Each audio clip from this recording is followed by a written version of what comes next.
Bienvenue pour cette conférence en ligne du pôle de compétitivité d'Herby, acteur clé de la transition énergétique et de la relance économique. Une conférence spéciale, vous l'avez remarqué, il y a une petite pandémie ici, mais alors ça n'a rien à voir avec le Covid, ce sont des petits bugs informatiques. Nous sommes désolés, nous prenons l'antenne avec 20 minutes de retard. J'espère que vous êtes avec nous. En tout cas, vous ne le regretterez pas parce que nous avons des experts de qualité. Et vous allez en savoir beaucoup plus sur la relance économique, sur les plans nationaux et régionaux pour faire face à la sortie de crise. Les experts invités ce matin parmi nous vont nous aider à décrypter l'ensemble des dispositifs stratégiques de cette relance verte. Alors, un rapide tour de table. Seront avec nous Albert Badia et Paola Salle de BPI France. Céline Vacher de l'ADEME, Christian Jouve des CCI Occitanie et Brigitte Geoffriot pour la région Occitanie. André Joffre, vous êtes le président du pôle de compétitivité d'Herby. Je vous laisse inaugurer cette conférence en ligne. Oui, écoutez, bonjour à tous. Notre conférence, effectivement, tombe dans cette période de confinement ou de semi-confinement, je ne sais pas comment il faut l'appeler. Mais en fait, jamais l'actualité sur le thème énergétique n'a été aussi prégnant. On le constate tous les jours. Il y a vraiment énormément d'actualités dans ce secteur, à la fois dans le secteur des énergies renouvelables, mais aussi dans le secteur de l'énergie tout court. Vous le savez, les relations entre la France et l'Europe sur le devenir d'EDF, sur toutes ces discussions qui sont en cours. Également, évidemment, l'enjeu climatique au niveau mondial qui est très très présent dans toutes les discussions. Et vous le savez, le plan de relance dont on va parler abondamment ce matin est un plan de relance qui fait une large part à la transition énergétique et écologique.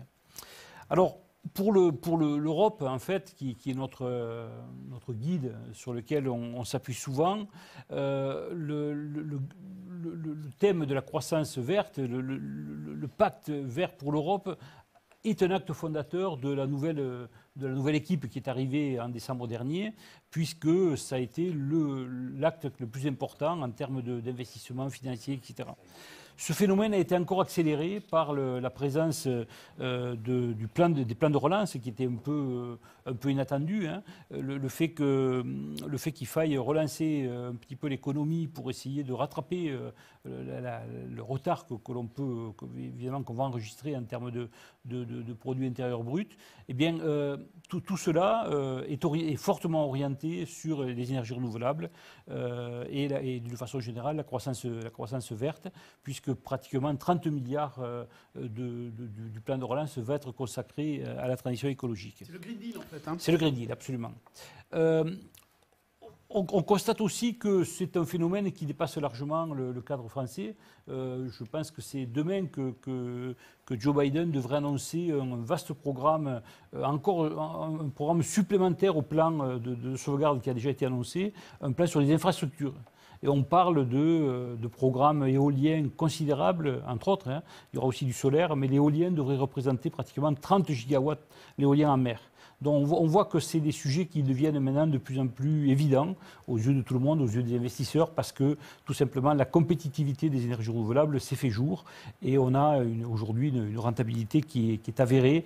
L'énergie solaire, par exemple, avec l'éolien, constitue parmi les énergies les moins chères aujourd'hui et celle qui attire le plus d'investissements. Quand vous parlez d'éolien en mer, vous parlez aussi d'éolien offshore ? Oui, c'est ça. C'est en fait l'éolien, alors tel qu'il est pratiqué aujourd'hui dans beaucoup de pays, la Grande-Bretagne, etc. Partout en France, en Bretagne notamment, et dans la Manche, des endroits où les fonds sont relativement hauts, et donc on peut planter des éoliennes dans la mer. Mais nous, ici en Méditerranée, nous avons la particularité d'avoir effectivement des fonds qui plongent très très vite. Et donc la piste qui est envisagée, et c'est une véritable innovation, ce sont les éoliennes offshore, mais qui sont flottantes, donc comme sur des plateformes pétrolières en quelque sorte, mais d'une nouvelle conception, et qui permettront de pouvoir avoir à plusieurs kilomètres en mer des éoliennes qui vont être sur des plateaux. Voilà un petit peu les conséquences de tout ça. Alors, en France, on a une programmation pluriannuelle de l'énergie. Alors, ce terme barbare, c'est un peu la feuille de route de l'énergie qui qui a été publié. En gros, comment l'État envisage de produire l'énergie dans les 30 ans qui viennent, avec des perspectives évidemment pour l'énergie solaire, nucléaire, etc. Et donc, vous avez toutes les énergies qui sont passées en revue, pas uniquement la production d'électricité d'ailleurs, il y a aussi la production de chaleur qui est importante et qu'on oublie un peu trop souvent, mais c'est un moyen aussi d'utiliser les énergies renouvelables. Je pense beaucoup à la biomasse.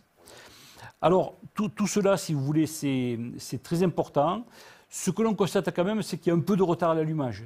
C'est-à-dire que par rapport à nos objectifs, par exemple, dans l'énergie solaire, il faudrait que d'ici 2023, nous ayons doublé le parc installé en France aujourd'hui. Donc ça paraît quand même un challenge extrêmement difficile à atteindre et il faudrait l'avoir multiplié par 4 en 2028. C'est aussi un challenge très compliqué. Et donc, on peut constater que là aussi, il n'y a pas que dans le domaine de la santé que les structures administratives sont un peu lourdes, un peu pesantes sur le devenir de l'articulation des programmes. On a d'un côté une volonté politique qui s'exprime dans la feuille de route qui a été votée, qui a été publiée officiellement l'année dernière, il y a un an, et puis des difficultés à mettre en œuvre les mesures concrètes pour permettre de donner de la fluidité et permettre aux entrepreneurs de pouvoir développer tout ça. Justement, André Joffre, on pourrait peut-être faire rebondir sur ce que vous venez de dire. Aurélie Picard, qui est déléguée générale du comité stratégique de filière pour les nouveaux systèmes énergétiques. Aurélie Picard, vous êtes avec nous, vous nous entendez ? Oui, bonjour à tous. Oui, bonjour. Aurélie Picard, vous avez entendu André Joffre. Des difficultés aujourd'hui peut-être à embrayer et notamment à remplir les objectifs de la PPE. Comment vous voyez ça, vous, au comité stratégique de filière, Aurélie Picard ? Je vous remercie beaucoup pour l'invitation et puis plus largement pour la coopération avec le pôle Derby qui est excellente, donc je tiens à la souligner. Et donc pour répondre à votre question, peut-être en quelques mots rappeler ce qu'est le comité stratégique de filière. Nous sommes donc une association qui réunit les industriels, l'État, les organisations syndicales et qui avons vocation à être le pendant industriel justement de la PPE, à faire que l'investissement dans la transition énergétique porte ses fruits en termes de développement industriel, qu'il tire l'activité économique. Et donc le contexte, je pense, a été parfaitement posé par Monsieur Joffre, et je pense important de souligner aujourd'hui 4 priorités principales par rapport à cette actualité. Tout d'abord, la question, en fait, aujourd'hui, pour des moyens extrêmement importants qui sont déployés, que vous avez souligné, qui fait que c'est vraiment le moment de déployer ces projets, d'être très attentif. Je pense que le ronde va permettre de bien donner cette information aux différents leviers financiers qui sont disponibles. Et en particulier, il y en a un sur lequel on travaille aujourd'hui plus particulièrement, après avoir travaillé très étroitement avec l'État à l'élaboration du plan de relance, c'est la question des investissements d'avenir du PIA 4 qui est en train en ce moment, de définir sur la partie dirigée.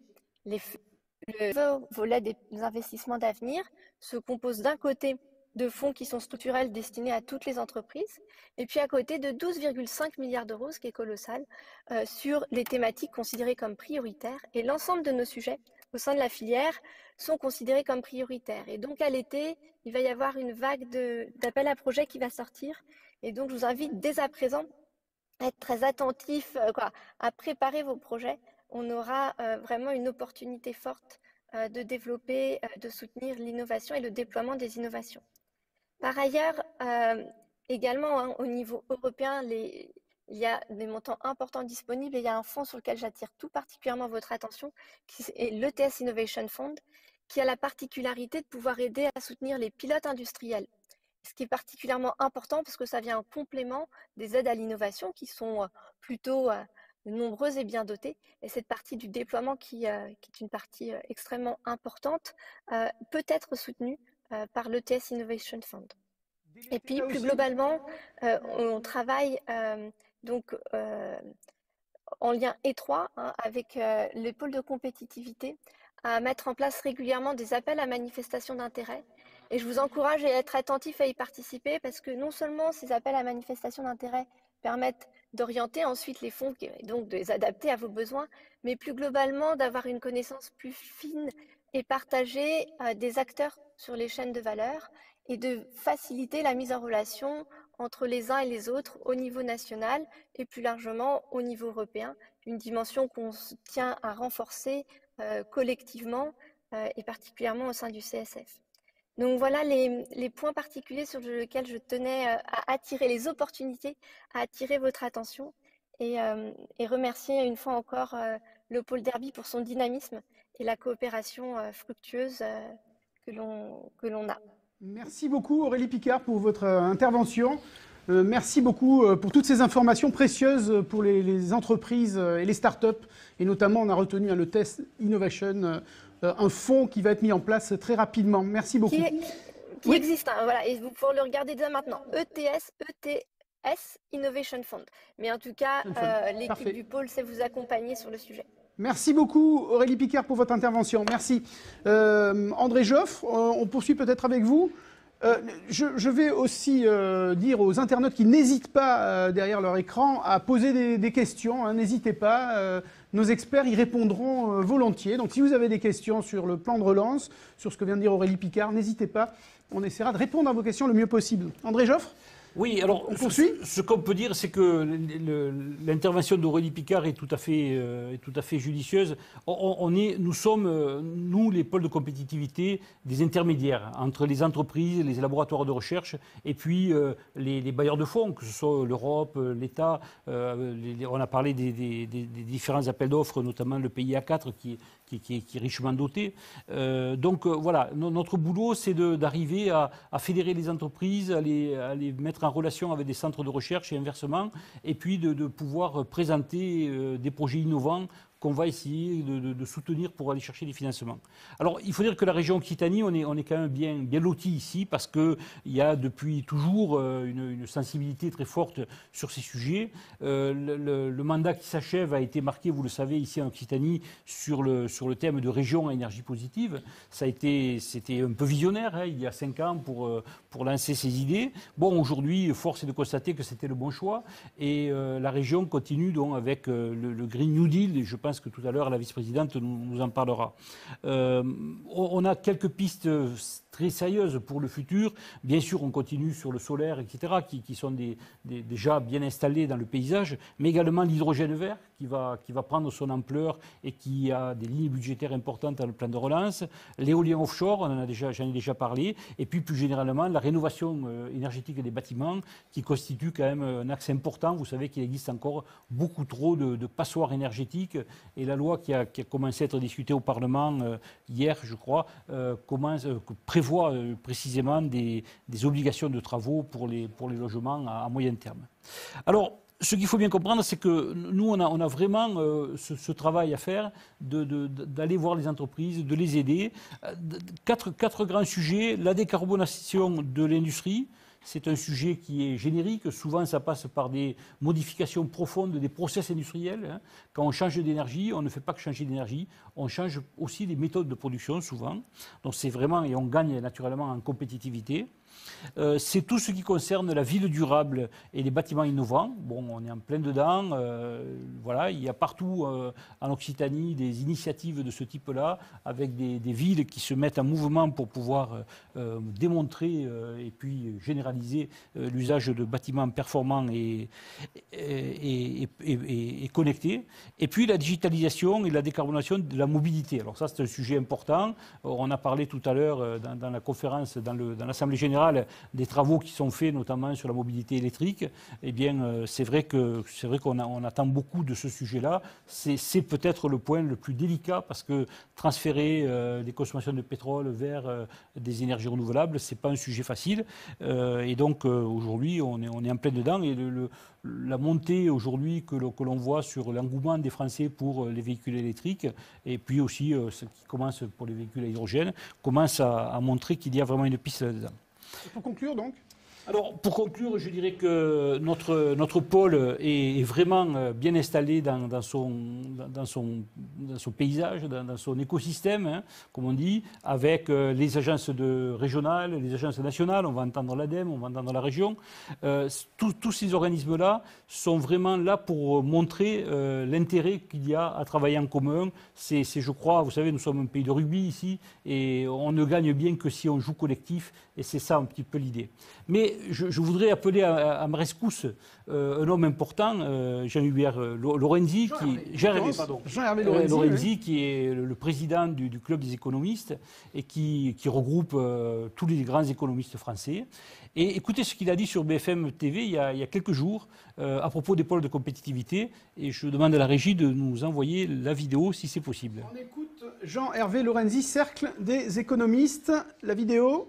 C'est parti, la régie. Ceux qui, en réalité, font le boulot, ceux qui décident, qui voient où on peut réindustrialiser à partir de choses existantes, ce sont les territoires, les industriels et les pôles de compétitivité. J'ai essayé de persuader le ministre de l'économie pendant quelques mois que c'était évidemment ce genre d'instrument qu'il fallait. Pourquoi? Parce que ce sont les gens qui sont les industriels, ils s'adjoignent les centres de recherche et ils s'adjoignent les centres de formation, la technologie, etc.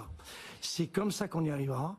C'est en prenant, quand vous regardez la carte des pôles de compétitivité en France, c'est la carte de la géographie industrielle du pays.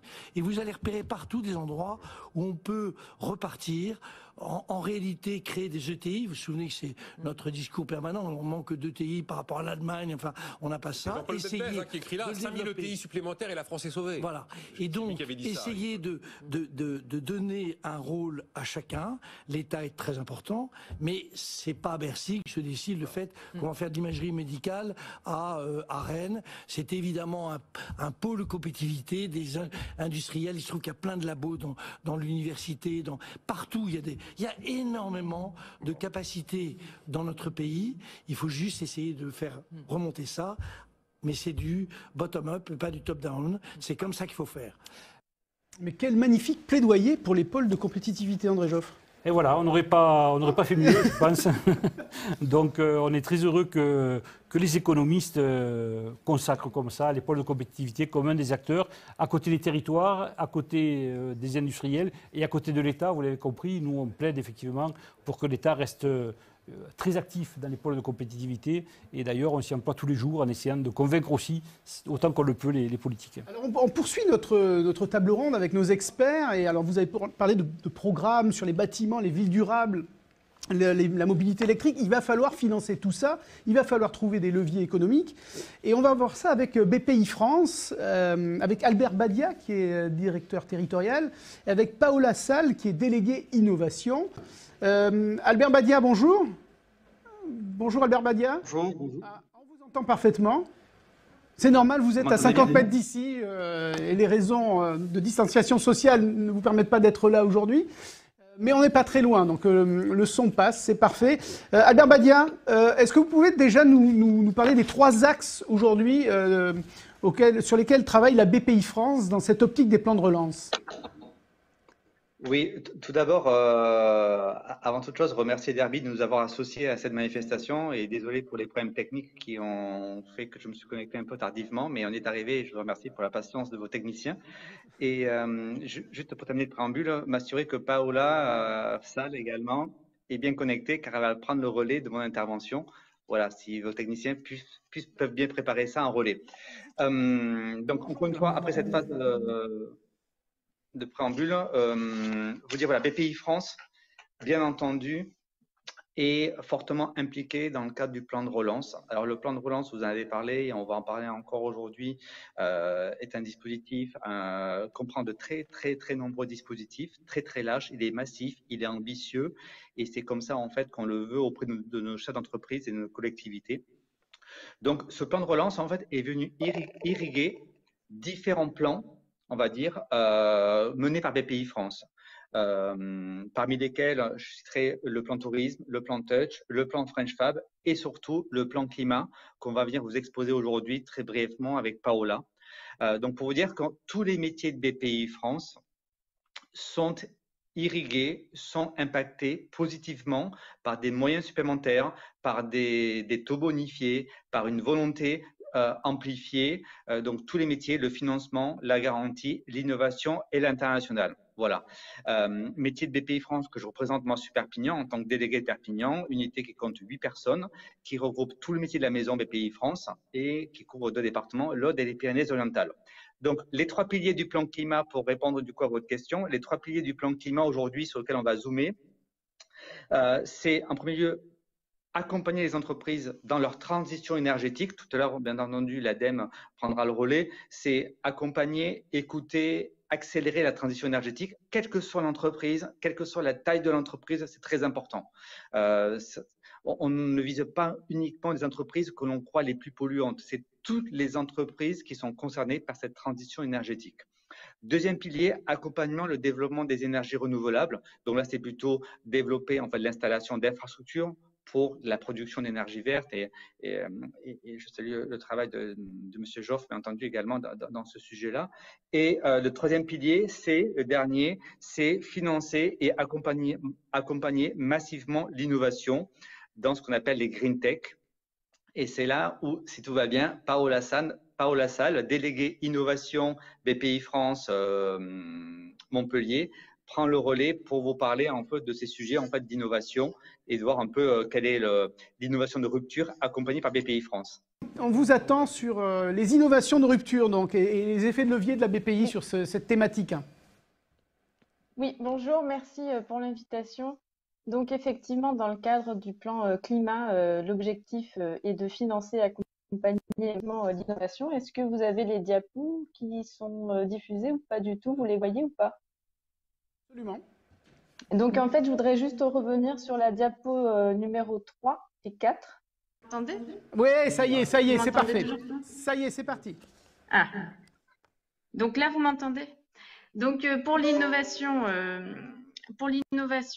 tout simplement, alors je ne sais pas si vous avez pu entendre ce que j'ai présenté tout à l'heure, mais en fait, la Green Tech, ce qu'on va rechercher à financer surtout, c'est des solutions issues de laboratoires qu'on veut faire sortir pour aller vers le marché. Donc, c'est vraiment la création de start-up, ce qu'on appelle deep tech.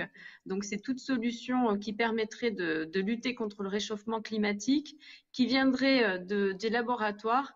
Et en fait, on a des dispositifs qui sont très attractifs dans ce cadre-là, puisqu'on parle par exemple pour une création de start-up, la bourse French Tech 90 000 euros, alors que d'habitude c'est 20 000 euros. Donc vous voyez bien la puissance de ce dispositif.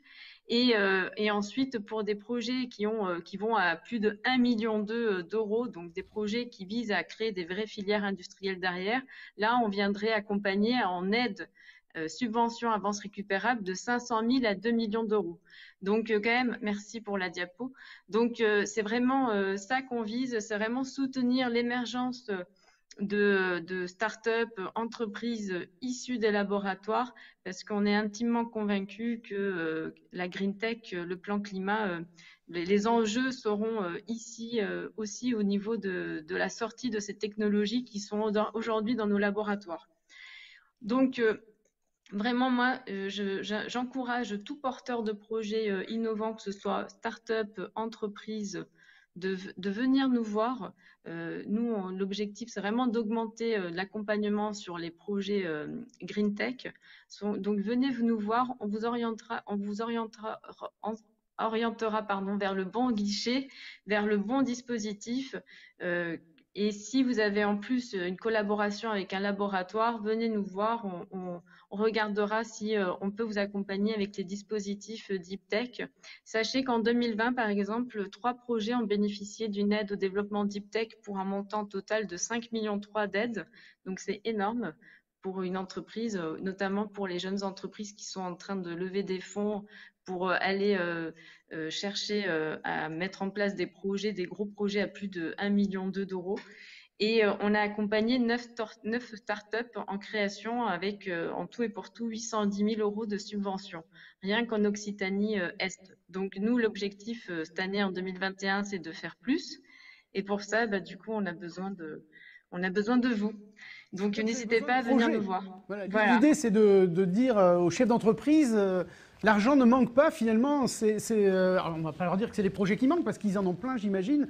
Mais voilà, si entrepreneur, vous avez de PME, de start-up, vous avez des projets, contactez Paola Sall. C'est un peu ça, contactez BPI France. Exactement. Exactement. Contactez BPI France et contactez-nous avec grand plaisir. On vous accompagnera.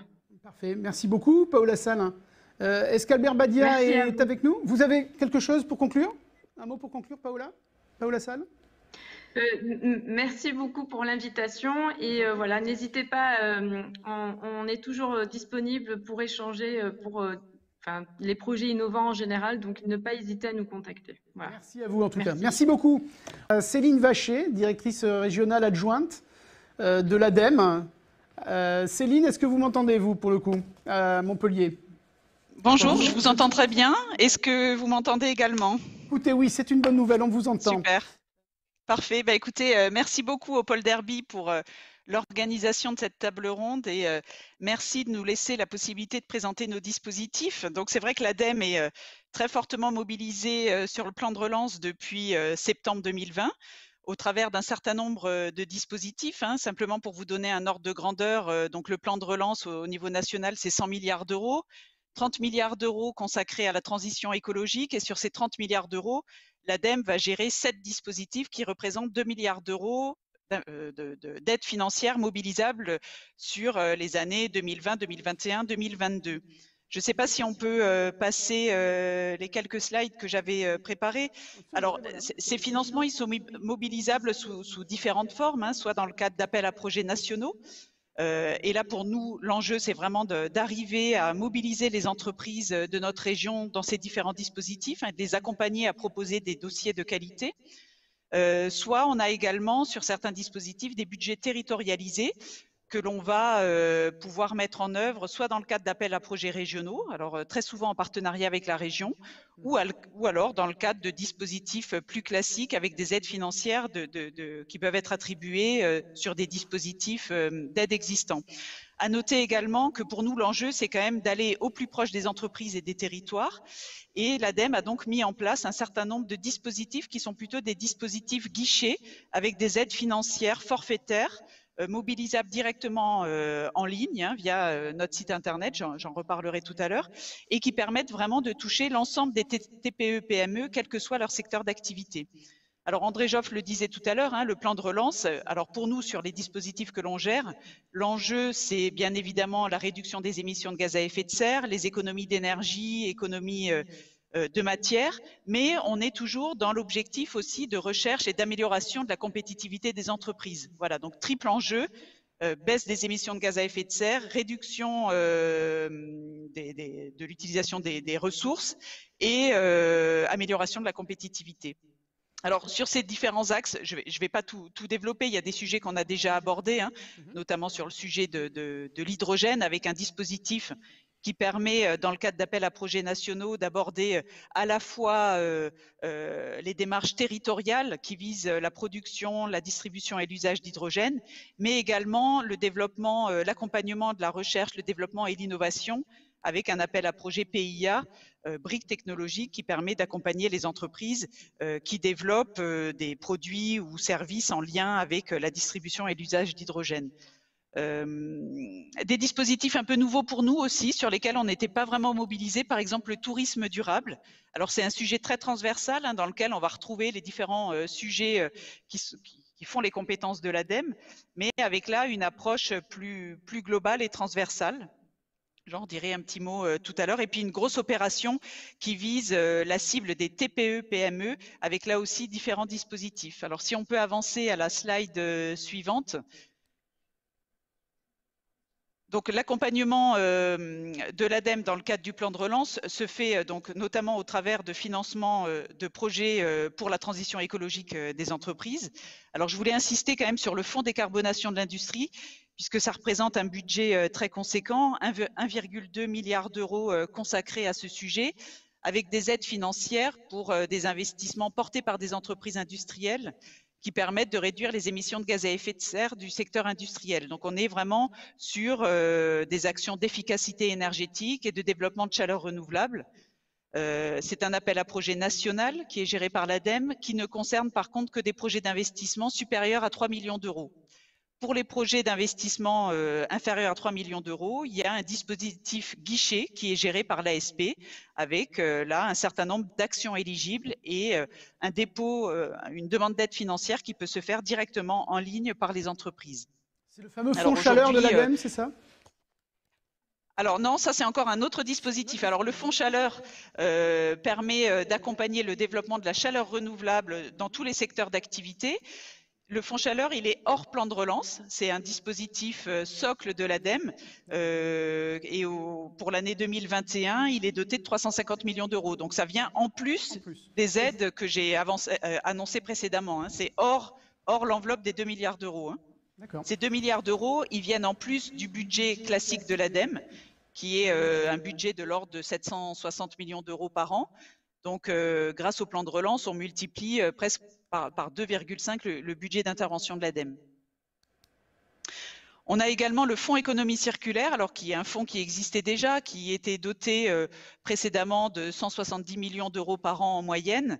Aujourd'hui, on a 500 millions d'euros en plus pour les 2 prochaines années, avec de nombreux dispositifs mobilisables, alors notamment pour travailler sur la prévention, la valorisation des déchets, avec un focus important sur la filière plastique notamment, et un appel à projet qui vise à soutenir l'intégration de matières plastiques recyclées par les plasturgistes. Donc là aussi, encore une cible plutôt entreprise industrielle, mais également de nombreux autres dispositifs qui nous permettent d'accompagner la modernisation des centres de tri, mais également toute la thématique en lien avec la collecte, la valorisation des biodéchets ou encore l'utilisation de CSR dans la combustion.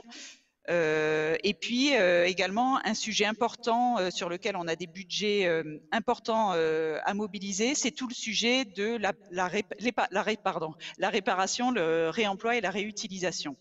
Voilà, avec des dispositifs pour une grande partie accessibles directement en ligne. Je voulais aborder spécifiquement les aides financières pour les TPE-PME, alors qui sont vraiment accessibles, donc c'est la slide suivante, aux TPE-PME, quel que soit leur secteur d'activité, avec un tout nouveau dispositif qui a été lancé le mois dernier et qui s'appelle Tremplin pour la transition écologique des entreprises. Donc on est là sur un dispositif vraiment simplifié qui permet d'apporter des aides financières comprises entre 5 000 et 200 000 euros pour des études ou des investissements avec des formalités administratives simplifiées. On va le voir, tout se fait en ligne. Si on peut avancer sur la slide suivante. L'enjeu, c'est de pouvoir attribuer des aides de manière très rapide et très simple à toutes les TPE-PME, quel que soit leur secteur d'activité, dans 9 domaines différents. Donc, en gros, le principe, c'est qu'on a une liste de 70 actions éligibles. Donc, ça va de l'étude, par exemple, de diagnostic de gaz à effet de serre, des actions d'efficacité énergétique dans le domaine de l'éclairage, des actions liées à la rénovation énergétique pour toutes les TPE-PME qui ne peuvent pas bénéficier du crédit d'impôt. On a également des aides financières liées à la mobilité, comme par exemple l'acquisition de véhicules électriques ou GNV en remplacement de véhicules thermiques. Des actions liées également à l'économie circulaire, avec par exemple des aides financières pour l'acquisition de compacteurs pour les cartons, de broyeurs à végétaux ou encore l'acquisition de composteurs. Voilà, 70 actions proposées aux entreprises pour leur permettre de s'engager pas à pas dans une démarche de transition écologique. À retrouver sur votre site internet. On passe à la slide. Oui, alors justement, slide suivante. Pour vous montrer combien c'est facile. En fait, il suffit de se connecter sur la plateforme Agir de l'ADEME, de créer un compte pour l'entreprise et de déposer son dossier. Donc, il y a un fichier qui s'appelle ADEME Tremplin Transition écologique, dans lequel vous retrouvez l'ensemble des aides mobilisables, action par action. Donc, le principe, c'est que vous cochez les actions que vous souhaitez mettre en place et vous faites votre demande d'aide directement en ligne. Les formalités sont très simples. Hein. On vous demande un RIB, le numéro SIRET et les actions que vous souhaitez mettre en œuvre. Quand ce sont des actions avec des coûts d'investissement inférieurs à 2 000 euros, on ne vous demande pas de devis. Voilà, donc sur la base de cette déclaration, on attribue une aide financière en payant une avance de 30% et le solde à la fin de l'opération, simplement sur la remise d'une attestation certifiée sincère de la réalisation de l'opération. Voilà, on fera bien évidemment un contrôle par sondage, mais on est vraiment là, et c'est vraiment une nouveauté pour l'ADEME, hein, où d'habitude, on pousse très loin l'instruction technique des projets. Là, on est sur une aide guichet avec un enjeu de massification de nos aides et d'ouverture à un maximum de TPE-PME. Donc là, on a un budget de 30 millions d'euros. On est un peu sur la logique du premier arrivé, premier servi. On a déjà enregistré en Occitanie depuis un mois une trentaine de dépôts de demandes de subventions par des TPE, PME locales. Voilà. Donc ça, on fait vraiment la promotion de ce dispositif parce que c'est une vraie opportunité pour les entreprises. Si on peut revenir 2 slides avant, je voulais juste, du coup, c'est exactement le même Céline principe. Vacher, Le fonds... il va falloir conclure, oui. on a peu de temps, je suis désolé. D'accord, alors je conclus sur 2 points. Le fonds tourisme durable, c'est la même chose. On est sur un dispositif guichet, alors là dédié aux restaurants et secteurs et hébergements touristiques qui souhaitent s'engager dans une démarche plus durable. Et puis également pour les TPE-PME, un pack d'aide à l'éco-conception qui leur permet de bénéficier d'aides financières, de la R&D, aux études et à l'investissement quand elles s'engagent dans une démarche pour aller vers des produits ou services plus durables.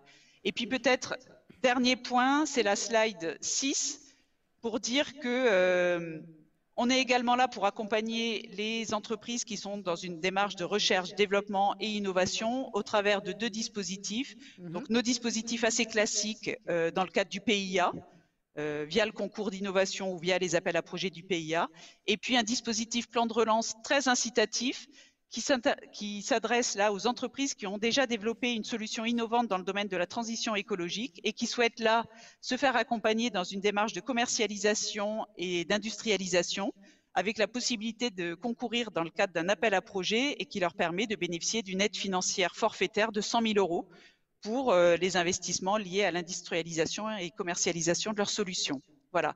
Donc vous retrouvez l'ensemble de ces dispositifs, c'est la slide 7, sur notre plateforme Agir.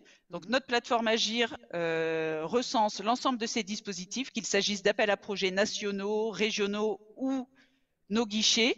Et vous avez également sur la slide suivante l'ensemble des interlocuteurs de l'ADEME qui sont à votre disposition pour vous accompagner dans vos projets.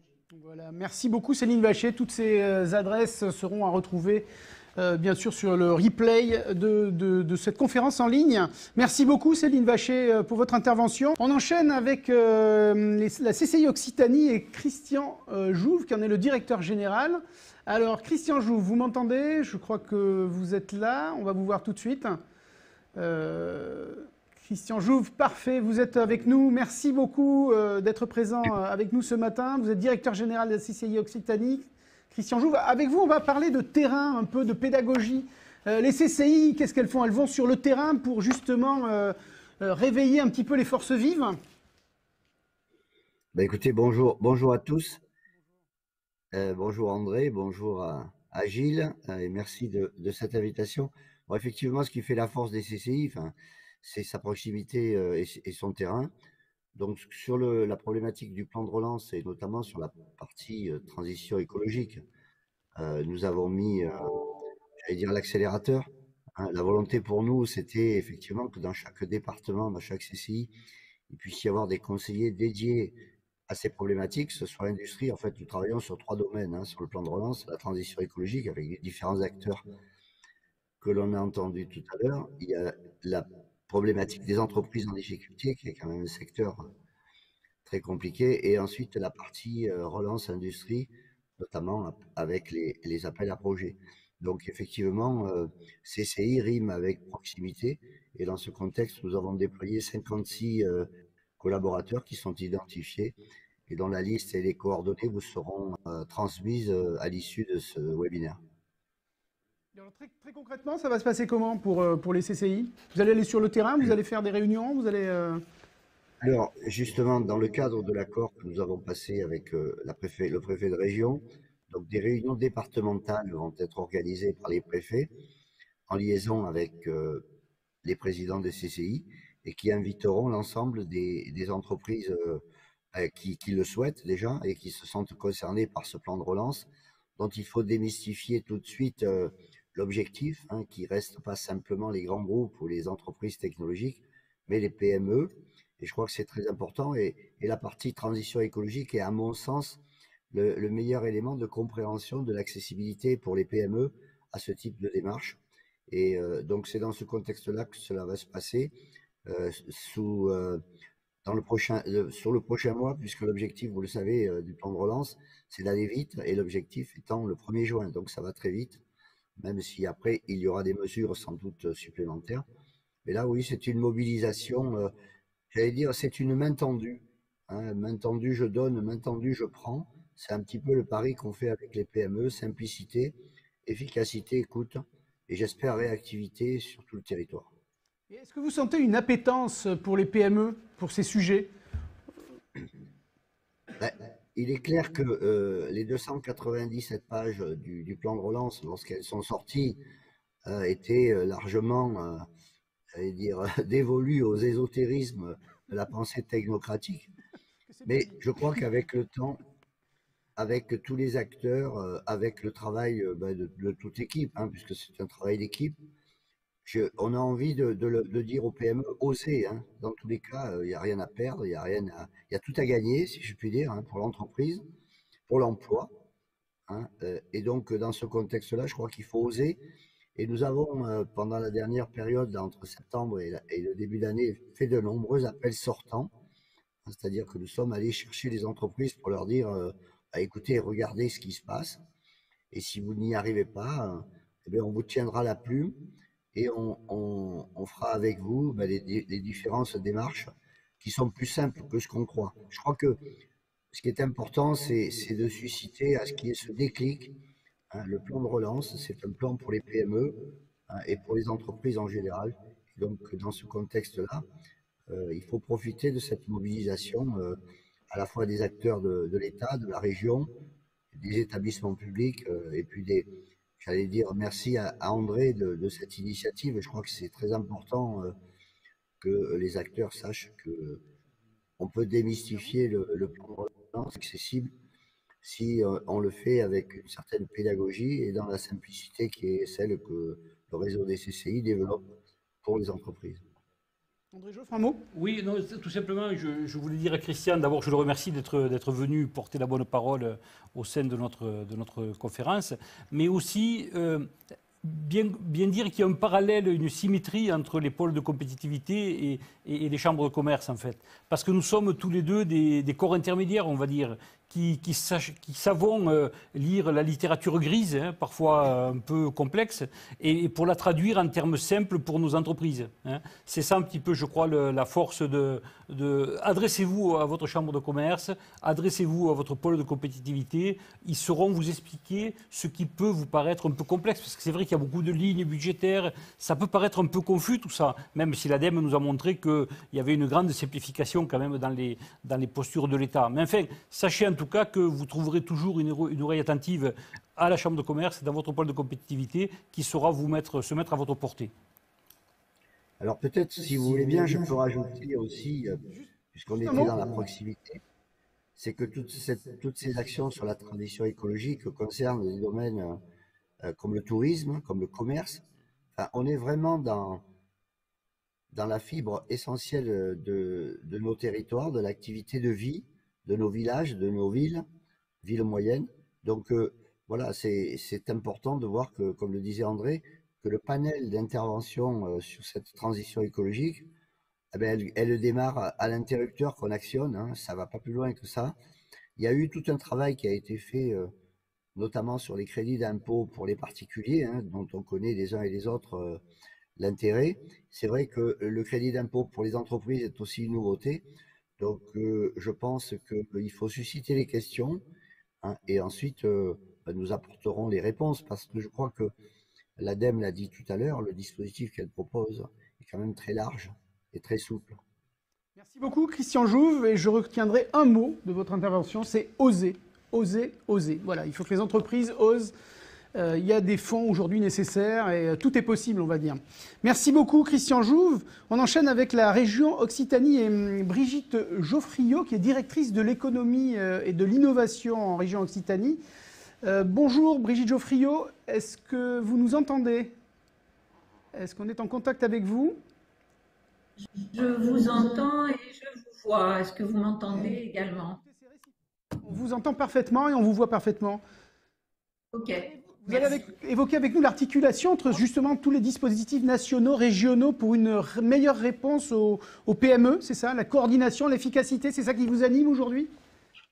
Oui, c'est ce qui anime la région Occitanie avec tous ses partenaires. Partenaires pôle de compétitivité, partenaires réseau consulaire, commerce, artisanat, agriculture, partenaires de tous les réseaux de développement économique qui maillent le territoire d'Occitanie. Donc c'est vraiment, et les services de l'État, puisque le plan de relance national et européen voit une déclinaison dans la région Occitanie, avec un choix qui a été fait par la région Occitanie de voter à la fin de l'année 2020 un Green New Deal en faveur de la transition énergétique, puisque cet aspect-là est vraiment très très important. Donc pourquoi ce Green New Deal régional? Vous l'avez évoqué tous et toutes. Nous sommes dans une période de transformation majeure et d'impératifs écologiques et de transformation. Nous avons besoin, et c'est ce qui est inscrit dans ce Green New Deal, hein, d'accompagner l'évolution des modes de vie, avec notamment les évolutions des déplacements, et ce qui a été abordé précédemment par l'ADEME, tout ce qui concerne la décarbonation de l'industrie, décarbonation des transports. Et puis, un point important dans cet accompagnement au changement des modes de vie, qui est la rénovation énergétique des logements et l'accès à un logement décent et à des économies à la fois financières, mais également des économies d'énergie pour les ménages. Autre grand point de ce Green New Deal, le fait de prendre soin des habitants et de la construction d'un nouvel avenir, avec une transformation majeure des secteurs d'activité et l'émergence de métiers de demain, dont ceux de la transition énergétique. Donc, nouvelles activités, nouveaux emplois dans les territoires, perspective d'une nouvelle économie en Occitanie, mais en France, en Europe et dans le monde. Également, l'accélération de la transformation de l'économie et sa diversification avec l'augmentation de la production d'énergie non renouvelable et de soutien aux filières vertes. Là aussi, le pôle l'a abordé, l'ADEME l'a abordé, la CCI l'a abordé, BPI l'a abordé. Vous voyez que dans les thématiques, nous avons une convergence d'action, de conception et d'action. Voilà. Et puis, également, tout cela ne va pas sans une évaluation des budgets et des actions à partir d'indicateurs sociaux et environnementaux, climatiques, de bien-être, puisque la construction de ce nouveau modèle repose aussi sur de nouveaux indicateurs qui ne sont pas seulement des indicateurs financiers ou des indicateurs d'activité, mais bien des indicateurs d'impact sur le bien-être et sur la transformation de la vie des habitants et de l'économie. Bon, pour ce faire, ce Green New Deal en Occitanie, il reprend 10 plans. Il est organisé en 15 grandes thématiques, 10 plans et 5 leviers. Donc, je vais passer brièvement, hein, vous pourrez retrouver tous ces éléments dans le document qui vous sera transmis. On a un plan alimentation, santé, bien-être, rail, vélo, intermodalité et nouvelles modalités, lycée et enseignement supérieur de demain, économie résiliente, sociale et solidaire, mutation du travail et métiers de demain, recherche et innovation, tourisme durable et responsable, terre de partage, terre de rencontre. On voit bien au travers de ces différents plans et de leur appellation que effectivement nous changeons de dimension et que l'ensemble des activités humaines, sociales et économiques sont concernées par cette transformation. C'est bien la philosophie également que porte le pôle depuis le pôle Derby porte depuis de nombreuses années. Nous avons 5 leviers de transformation pour tous ces plans. De nouveaux repères économiques, comme je le disais, sociaux, environnementaux, la citoyenneté au cœur des politiques publiques, la transition numérique en faveur de cette transformation, et donc beaucoup de travail aussi sur ce sujet-là, une justice territoriale et un rééquilibrage territorial, et ouverture et coopération. Donc, pour aller plus sur la transition énergétique, sujet transversal du Green New Deal, on retrouve dans le plan santé l'importance des conditions de vie et de qualité de l'habitat. On sait que la qualité de l'habitat est un facteur de santé ou un facteur de non-santé, et notamment les matériaux, la rénovation énergétique sont au cœur de ces conditions de vie. Le plan rail, avec une transformation du parc de matériel roulant, train hybride, train à batterie, train à hydrogène. Notre région est en pointe sur ces sujets-là, avec de nombreux projets et des investissements majeurs partagés entre différents acteurs. L'appui du cluster Totem pour verdir la filière, comme on le dit désormais, le déploiement d'un nouveau modèle de gare du futur. Également, sujet transversal du Green New Deal, le plan lycée et enseignement supérieur. Pardon, j'ai mon portable qui sonne, désolé. Voilà. Et puis, avec les lycées et l'enseignement supérieur, là aussi, le déploiement des lycées à énergie positive, c'est déjà le cas, mais ce sera encore plus le cas. L'économie bleue, avec Port-la-Nouvelle, port de transition énergétique, les aménagements portuaires des 2 fermes pilotes d'éolien flottant, la production massive d'hydrogène et l'usage des locaux associés au projet Hydromer. En recherche-innovation, également en pointe dans cette région, le projet d'accompagner, et c'est déjà le cas, les industriels de la mobilité lourde, donc mobilité aérienne, mobilité terrestre et maritime, dans l'adoption de l'hydrogène, un projet de campus hydrogène sur la zone de Francazal qui sera un des 3 principaux centres en France, associant recherche, innovation et application.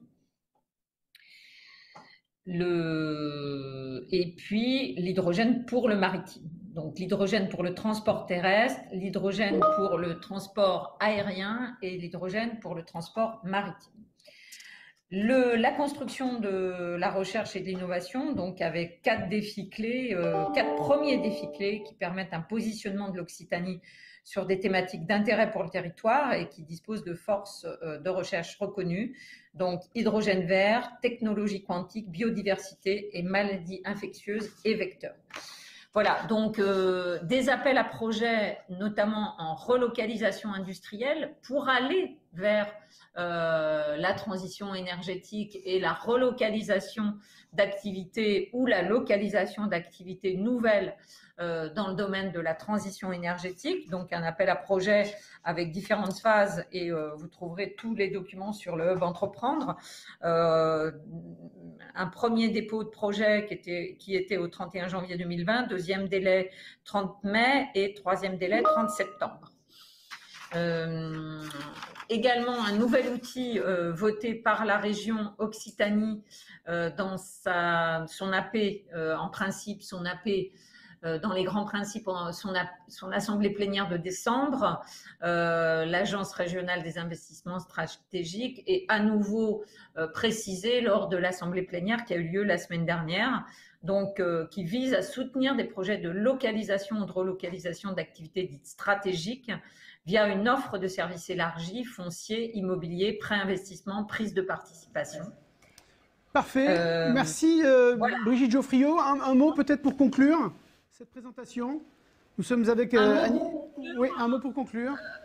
Un mot pour conclure. Tous les acteurs, je crois, publics, parapublics, privés, sont à votre disposition et agissent en coordination au service de cette transition énergétique autour, bien sûr, du pôle Derby, avec le pôle Derby que la région finance aujourd'hui pour agir en faveur de cette transition. Merci beaucoup Brigitte Geoffriot. On aura compris donc le pôle Derby, la région main dans la main pour faire avancer ces plans de relance nationaux et régionaux. Merci beaucoup Agnès Langevin. Vous êtes présente avec nous ce matin. Vous êtes vice-présidente en charge de la transition écologique et énergétique à la région Occitanie. Alors André Joffre disait tout à l'heure que finalement la région Occitanie a eu un peu raison avant tout le monde. Vous avez largement anticipé tout ce qui se passe aujourd'hui avec votre objectif région à énergie positive à horizon 2050. Plus que jamais, j'imagine, vous êtes prête à relever ce défi aujourd'hui ? Bonjour à toutes et tous et merci André pour cette reconnaissance effectivement de ce que nous avons engagé avec la présidente de la région, Carole Delga, dès le début du mandat pour inscrire nos territoires, les acteurs de la région sur cette trajectoire de région à énergie positive. Et c'est vrai que la crise, même si on la parle souvent en termes de révolution ou de rupture, c'est toujours un accélérateur de choses et d'actions et de trajectoires qui étaient d'ores et déjà initiées. C'est la raison pour laquelle je me permets de remercier, puisque vous le savez, nous sommes en fin de mandat, même si nous ne connaissons pas encore aujourd'hui les dates des élections. Mais en tout cas, ça permet de mesurer ensemble tout ce chemin que nous avons d'abord co-construit dans sa planification, mais aussi dans tous les dispositifs d'accompagnement. Et aujourd'hui, donc, comment nous pouvons finalement accompagner cette mutation, ces transitions, ces accélérations. Nous sommes, ça a été rappelé, outillés, nous pouvons nous coordonner et nous appuyer, comme nous l'avons fait depuis 5 ans, sur le pôle Derby, à savoir dans la co-construction, bien sûr, de cette feuille de route région à énergie positive, mais dans toute la structuration aussi des filières, je pense au photovoltaïque, à l'hydrogène vert, bien sûr, au gaz et aux trajectoires aussi chaleur maintenant, pour mieux accompagner le secteur industriel.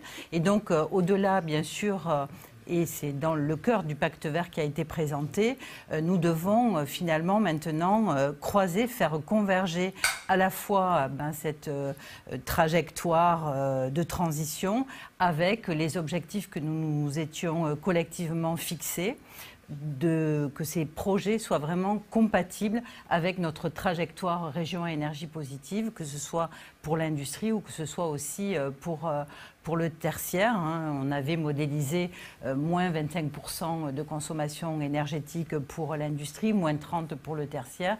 Nous devons donc maintenant changer d'échelle aussi dans ce secteur industriel et tertiaire, mais avec l'Agence régionale de l'énergie et du climat, avec l'Agence régionale des investissements stratégiques, là qui la présidente est cette semaine à Béziers pour accompagner aussi et visiter donc la nouvelle ligne Genvia par exemple.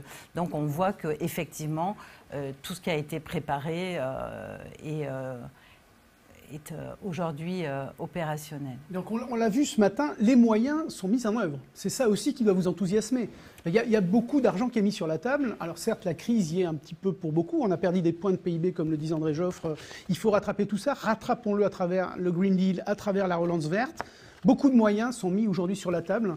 Alors c'est important, effectivement, ces moyens sont là, l'État, l'ADEME, etc., les partenaires des autres collectivités aussi. Pour autant, il faut que les projets existent et soient matures. C'est un petit peu ça la difficulté. C'est la raison pour laquelle l'anticipation nous aide là dans cette séquence pour mobiliser l'ensemble des crédits. Donc il y a aussi un souci, mais ça on travaille bien les uns et les autres, d'articulation pour pouvoir faire un petit peu d'ingénierie financière aussi et accompagner au mieux, quitte à avoir certains phasages aussi dans les dossiers.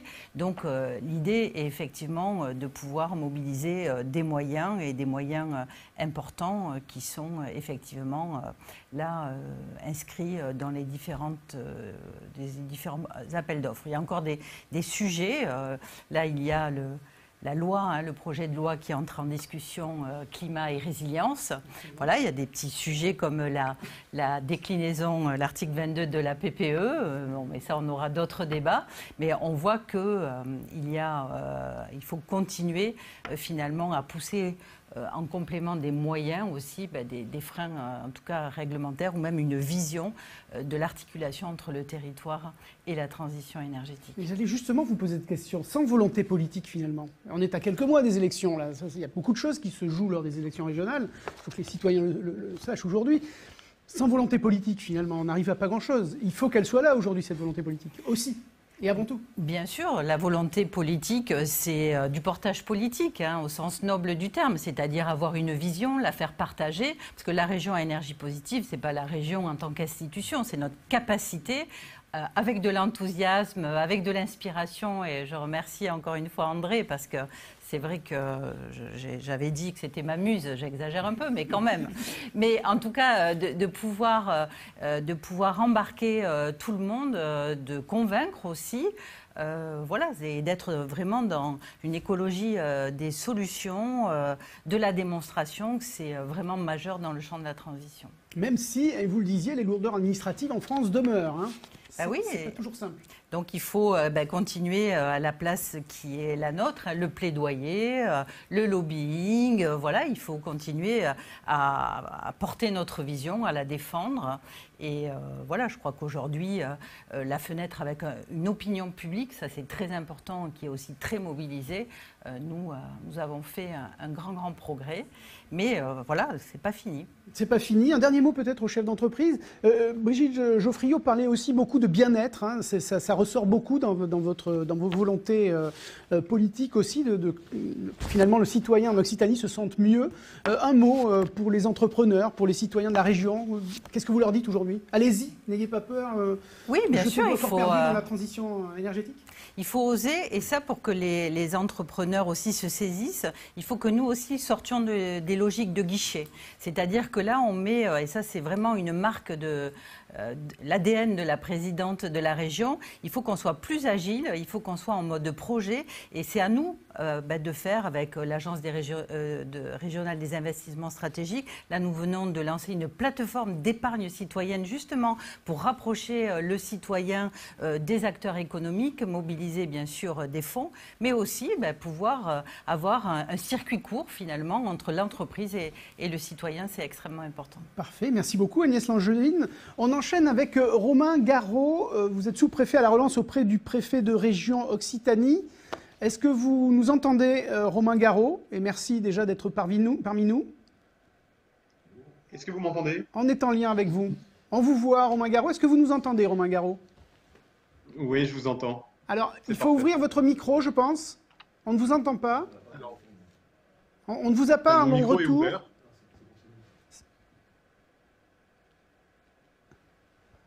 Mon micro est ouvert. Romain Garraud, on ne vous entend toujours pas.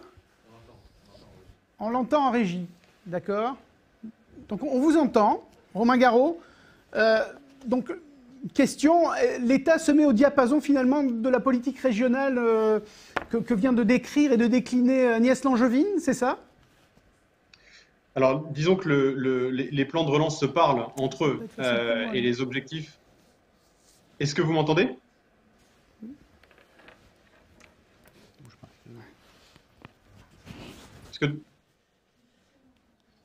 On vous entend, allez-y. Oui, c'est bon? Oui, c'est bon.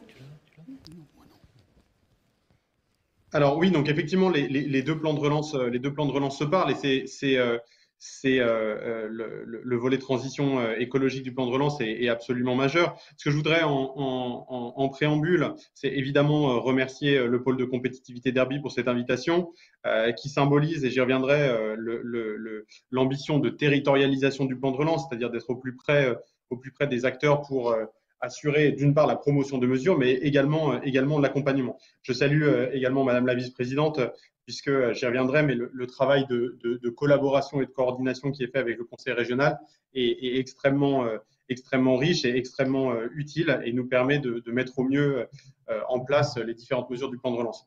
Effectivement, l'ambition du plan de relance, c'est évidemment de soutenir l'investissement, qu'il soit public ou privé, qui a été largement entamé par les conséquences économiques de la crise sanitaire. C'est un rôle, je dirais, traditionnel de contracyclique du plan de relance. Donc, l'État vient compenser les diminutions, l'investissement.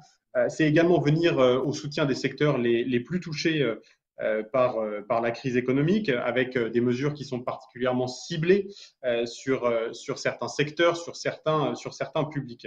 Et c'est aussi, et c'est ce qui nous réunit, accompagner les transformations profondes de notre économie avec le soutien à la transition numérique et le soutien à la transition écologique. Beaucoup de choses ont été dites par les différents intervenants. Et je m'inscrirai évidemment dans la droite lignée de la CCI, BPI-France, de la région pour toute la présentation de toutes ces mesures. Simplement rappeler les grands volumes. Donc la transition écologique sur les 100 milliards qui représente un tiers des financements du plan de relance.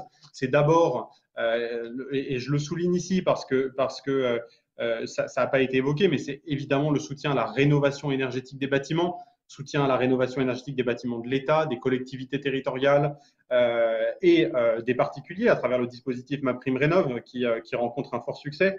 On a d'ores et déjà des résultats et je le rappelle systématiquement pour la rénovation énergétique des bâtiments de l'État. C'est prêt pour l'Occitanie de 270 millions d'euros pour 500 projets de rénovation énergétique. Pour les collectivités territoriales, c'est un montant supérieur à 90 millions d'euros qui sera investi et dévoilé dans les prochaines semaines.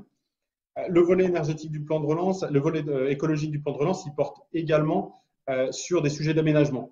Et dans ce cadre, une des mesures clés, c'est la mesure dite du fonds friche qui est réalisée en collaboration avec le Conseil régional, qui permet, afin de renforcer la densification urbaine, de financer des opérations d'aménagement de friches. Et donc, dans ce cadre, nous disposons d'une enveloppe de 16 millions d'euros pour les 2 prochaines années. Transition écologique s'appuie également sur des moyens renforcés octroyés aux agences de l'eau. Je pense notamment à l'agence de l'eau à Dour-Garonne, qui couvre une bonne partie de la région Occitanie, qui a vu ses moyens renforcés de près de 46 millions d'euros. Donc, on le voit sur les sujets d'ordre public, il y a une forte mobilisation. Et ça s'accompagne, et ça a été évoqué par l'ADEME, de l'ensemble des mesures à destination des entreprises. Décarbonation de l'industrie, plan de soutien à l'hydrogène, économie circulaire, la mesure tremplin qui s'adresse à l'ensemble des TPE-PME avec un vaste nombre d'investissements qui sont éligibles à cette mesure.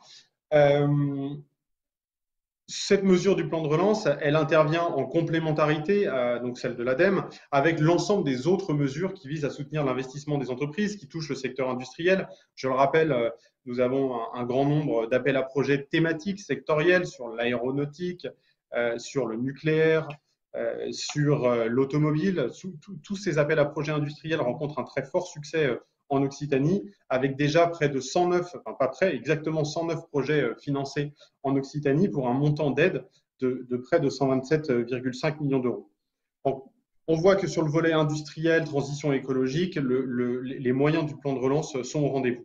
Les messages que je souhaite faire passer, c'est qu'évidemment, la mobilisation de l'ensemble des acteurs institutionnels qui peuvent diffuser ces mesures est essentielle. C'est tout l'enjeu de la territorialisation du plan de relance. Cette territorialisation, elle passe évidemment par l'animation des différentes mesures du plan de relance au niveau local, elle passe par la création de référents relance, de sous-préfets relance dans chaque département de la région, mais elle passe aussi et surtout par le travail de collaboration qui est réalisé avec l'ensemble des acteurs institutionnels. Je sais que le pôle de compétitivité y participe activement.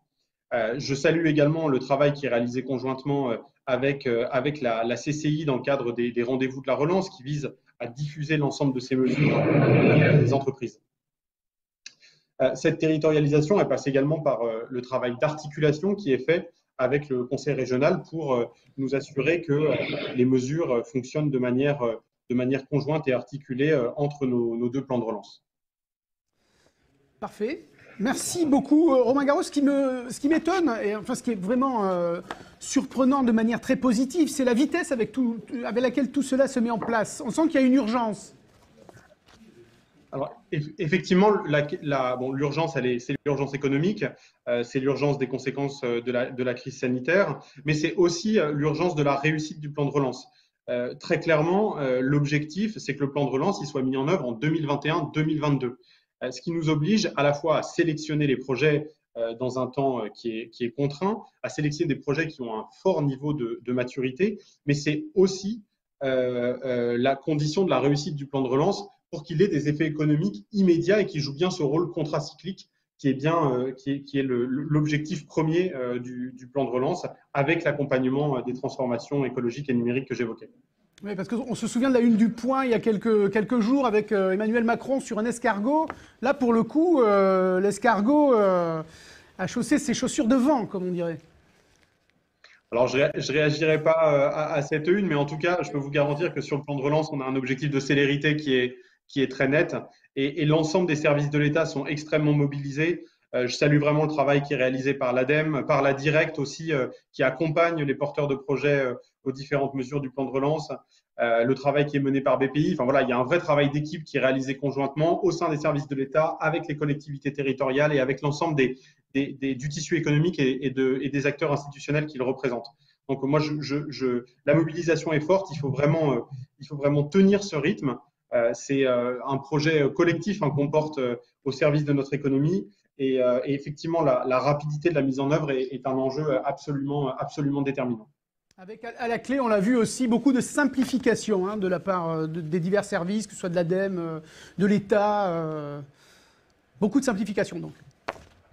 Absolument, oui, absolument. Pour citer quelques exemples concrets, des régimes d'aide aux entreprises qui ont été assouplis pour faciliter le soutien à l'investissement. En matière de travaux publics, des conditions de passation des marchés publics qui ont également été assouplies. Tout ça participe de la même dynamique, soutenir le tissu économique dans le pas de temps, entre guillemets, qui est celui du plan de relance et qui est celui des 2 prochaines années. Pour votre intervention. Merci à vous. Et puis, écoutez, bon plan de relance. Et je sais que vous êtes à la manette, notamment en Occitanie. Et bon plan de relance à vous. Merci beaucoup. Merci pour votre intervention. Merci. L'heure est venue de conclure, André Joffre, cette conférence en ligne qui a été très riche. Alors, quelques petits problèmes techniques, mais c'est le lot aujourd'hui de nos conférences en ligne. Je crois qu'il n'y a pas une conférence en ligne sans un petit pépin technique. C'est ça qui fait le charme aussi de la conférence en ligne. À vous de conclure, André Joffre. Oui, c'est le direct. C'est le direct. Donc, on est très heureux et je remercie monsieur le sous-préfet de son intervention. Vous l'avez compris, ce matin, tout le monde était réunis, tout l'écosystème était là pour se pencher sur le berceau de la transition énergétique. Il y a eu des prises de position que l'on connaissait, mais le fait de pouvoir montrer dans un même temps, dans un peu plus d'une heure de conversation, finalement toutes les actions qui sont menées, qui sont convergentes pour essayer de résoudre ce problème de la crise climatique qui est vraiment le vrai sujet. Et puis pour une fois, on n'a pas parlé quand même trop de la crise sanitaire, ce qui montre bien quand même que pendant la crise sanitaire, le business continue. Bon, ça c'est quand même important. Et donc je suis très heureux de vous annoncer que le pôle de compétitivité sera là encore pour de très nombreuses années, qu'il sera à vos côtés, aux côtés des entreprises, aux côtés des laboratoires, aux côtés des centres de recherche, pour vous aider à monter des projets. Nos experts sont particulièrement affûtés en ce moment. Ils n'ont qu'une envie, c'est d'en découdre, parce que le confinement les a un peu embêtés aussi. Et donc, je pense qu'on va redoubler d'activité dès qu'on va pouvoir véritablement être libéré. Voilà. Donc, c'est un peu je pense que c'est quelque chose de général au niveau de la société, mais plus encore dans les pôles de compétitivité, parce que nous avons un supplément d'âme qui est le fait qu'on travaille sur l'innovation. Et l'innovation, si vous voulez, c'est forcément inventer le monde de demain. Et il n'y a rien de plus génial que d'inventer le monde de demain, parce que finalement, comme dit Woody Allen, c'est là où on a prévu d'y passer l'essentiel de notre avenir. Hein. Voilà. Donc, écoutez, merci à tous. Je vous remercie pour votre assistance. Vous étiez nombreux en ligne et je pense que vous allez être encore très nombreux dans les rediffusions de ce message.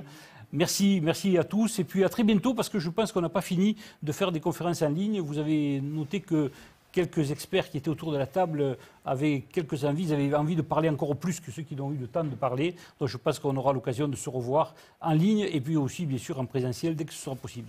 Merci à vous, merci à tous, merci André Joffre, merci Agnès Langevin, merci Romain Garraud, merci tous nos experts et surtout merci à vous qui nous avez accompagnés toute la matinée. À bientôt.